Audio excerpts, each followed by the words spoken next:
In my psychic development courses, we do a whole range of exercises to train intuition, and one of them is called Follow the Feet. We have a bit of fun with the Follow the Feet exercise.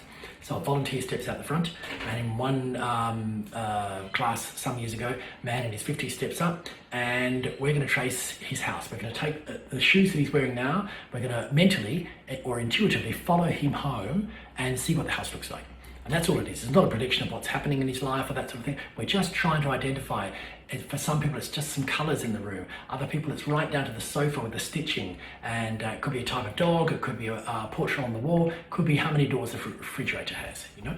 And so we start describing this place. And we were pretty warm at this stage. It was an advanced course, so they warmed up pretty quickly to this.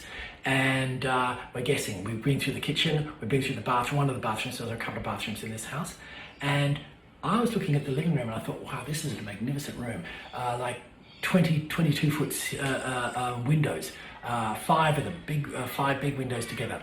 And I could see grand piano into the bay window, and then we're looking down the slope to the water. And it's not ocean, it's harbour view. It's a harbour view because you can see 5-10 boats moored there. And the students are describing it and I'm describing it too.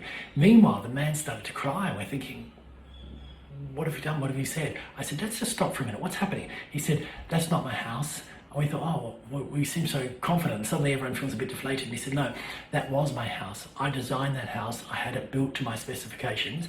I lived there for more than 10 years. And then my business went through a real crunch during the downturn.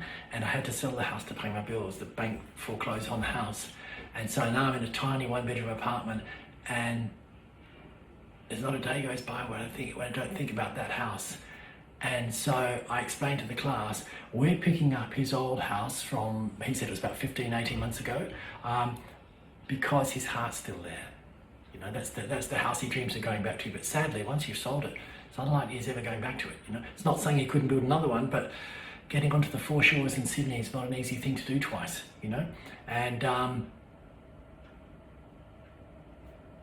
it was one of those mixed sort of situations where we were elated because we were correct, and then we were disappointed because we were just bringing up some pain for this guy, you know. So I said, what we're going to do is, it's not normally a thing I do in the class, but I thought, let's not end it on that note.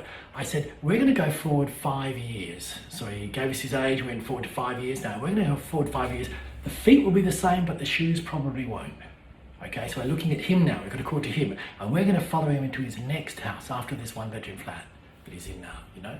And we had to look further forward. It's not water view, it's a country view. Nice house, big house, beautiful floorboards, some roaring open fires, that sort of thing. And at the end of it, it was like, God, that was worth the price of the course, he said, as he walked off. And it was just a 15-minute exercise. And it's just amazing when people can see this. And once again, because we were warmed up, we were all seeing similar things in the different rooms.